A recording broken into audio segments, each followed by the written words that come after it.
Han Ji-min est de retour et ça a le mérite d'être vu. 왕이다!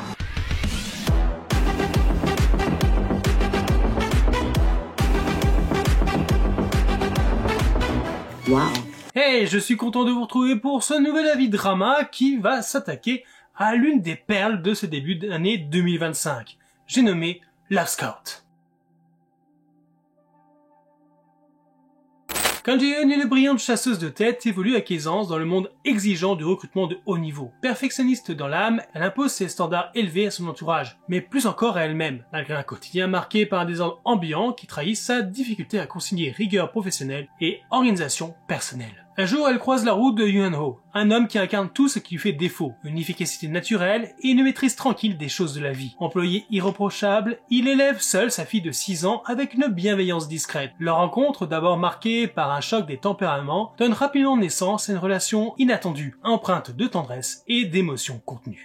Je pense que vous savez pertinemment que les dramas suivent souvent des schémas bien établis. Romances d'adolescentes emplies d'innocence, récits de jeunes adultes poursuivant leurs rêves, ou encore histoires d'amour en milieu professionnel. Des schémas que l'on trouve parfois, voire même voire trop, prévisibles. Et pourtant, Love Scout s'affranchit de ces sentiers battus pour offrir une œuvre qui, sous ses airs familiers, se révèle être une perle complètement inattendue. Avec une approche plus adulte, des personnages d'une rare crédibilité, une alchimie palpable, cette série a conquis le public dès ses premiers épisodes, imposant comme la révélation de ce début d'année. Mais alors, de vous à moi, qu'est-ce qui rend Love Scout si singulier? Je pense déjà que personne ne va réfuter le fait que le premier vrai intérêt du drama, c'est la présence d'un duo principal de haute volée. Han Ji-min et Lee Jae-hyo, figures emblématiques du divertissement coréen, livrent ici des performances d'une justesse remarquable. Habitué au rôle complexe, Han Ji-min, que l'on a admiré dans Miss Beck, The Age of Shadow ou encore No Blows, en passant évidemment par One Spring Night que j'adore, prête ses traits à une PDG froide en apparence, mais dont la maladresse inattendue la rend profondément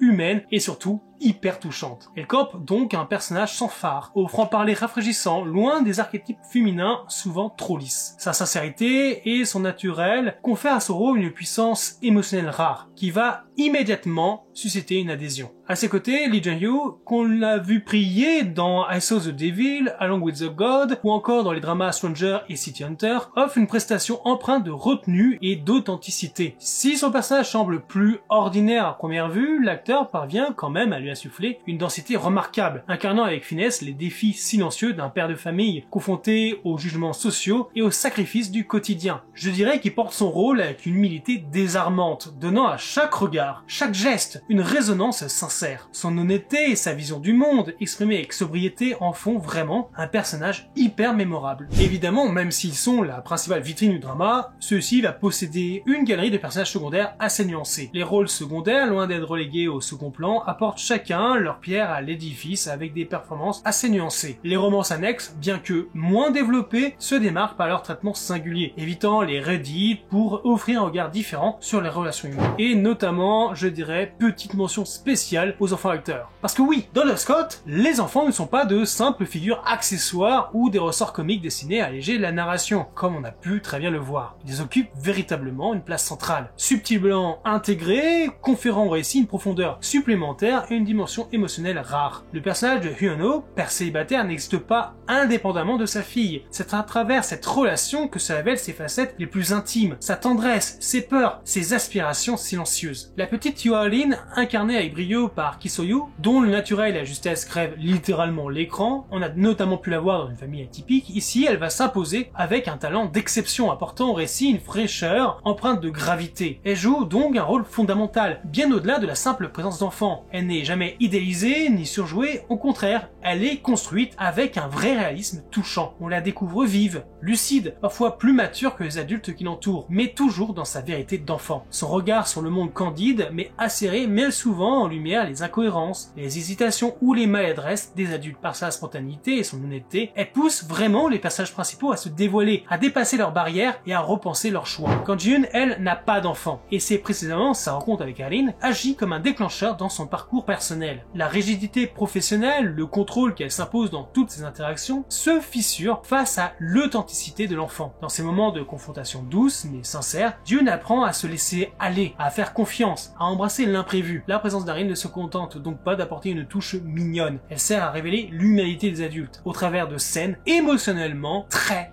fortes. Mais les enfants aussi dans ce drama sont le reflet des blessures, des espoirs des adultes. Ils rappellent ce qui compte vraiment, en dehors des jeux de pouvoir et des ambitions professionnelles. Par leur simple présence, ils ressentent l'histoire sur l'essentiel, l'amour, la sincérité, la résilience. Ils sont le ciment d'un récit profondément humain, où chaque sourire, chaque larme prend une toute autre dimension lorsqu'on le regarde au travers des yeux d'un enfant. Le choix de ne pas les infantiliser, mais de leur offrir une voix, une perspective et une influence dans le déroulement de l'histoire est un pari narratif réussi ici. Le lien intergénérationnel devient un levier puissant. Les enfants ne sont plus en arrière-plan, mais des personnages à part entière, porteurs d'un récit parallèle qui enrichit celui des personnages adultes. À côté de ça, si je dois faire un petit point sur la méchante de l'histoire, elle va se distinguer par un caractère exaspérant à souhait, conférant au drama une tension subtile sans jamais tomber dans l'excès. Cette construction en arrière-plan, soignée et équilibrée, vient enrichir la trame principale sans la surcharger, ajoutant une profondeur et un relief à l'ensemble. Mais pourtant, comme les autres traîtres,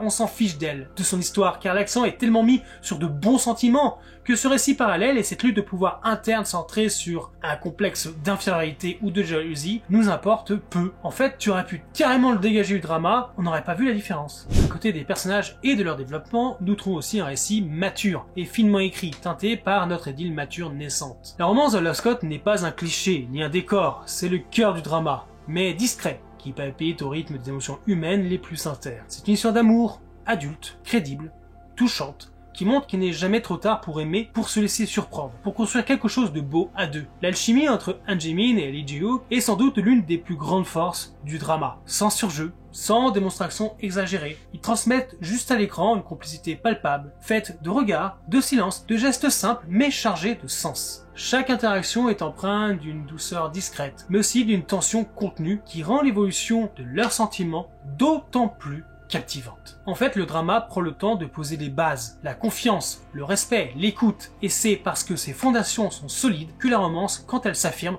ne tombe jamais dans la mièvrerie. Elle reste ancrée dans le réel, avec ses doutes, ses maladresses, mais aussi ses moments de grâce. On ne peut que s'attacher à ce couple qui se construit loin des schémas habituels, dans une ambiance presque intime, chaleureuse, émotionnellement sincère. Car la romance ne va pas chercher à impressionner, elle cherche juste à toucher. Elle devient jamais un prétexte à des scènes spectaculaires ou à des retournements de situation beaucoup trop dramatiques. Elle se vit dans les petits détails du quotidien, dans les silences partagés, dans le regard que chacun porte sur la vie de l'autre. Et surtout, elle n'efface jamais l'individualité de chacun et conserve ses ambitions, ses craintes, son univers personnel. La relation devient alors un espace de soutien mutuel entre deux êtres imparfaits, vulnérables, mais sincères, qui osent l'amour malgré les obstacles. Et quand leur relation prend leur envol, on le ressent presque comme une récompense, le fruit d'un chemin parcouru, non comme une fin en soi. C'est beau.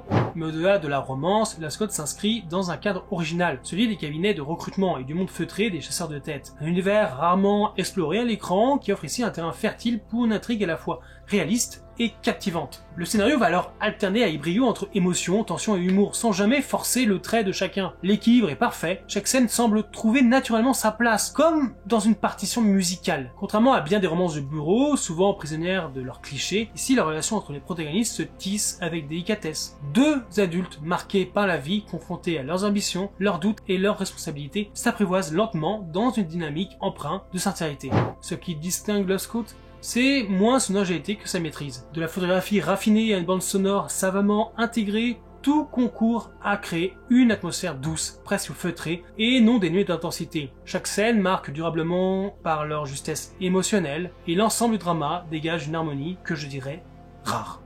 En fait, rien n'est à jeter. Le rythme est maîtrisé, le scénario est bien ficelé, la réalisation est soignée, la progression de la romance, les intrigues secondaires, la mise en scène, la photographie, tout est bien dosé, tout est beau.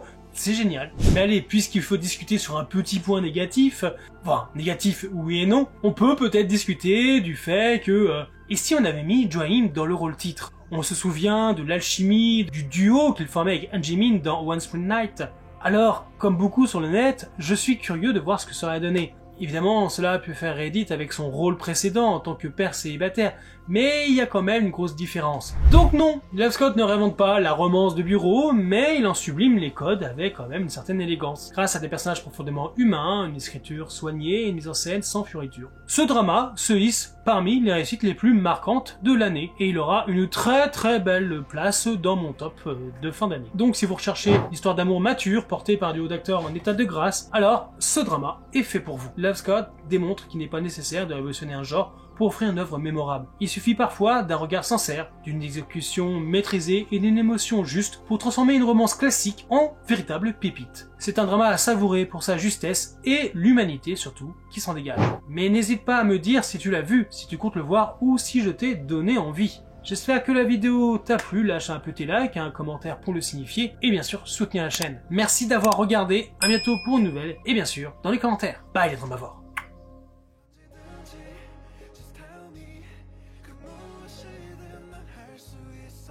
Test me if you feel it like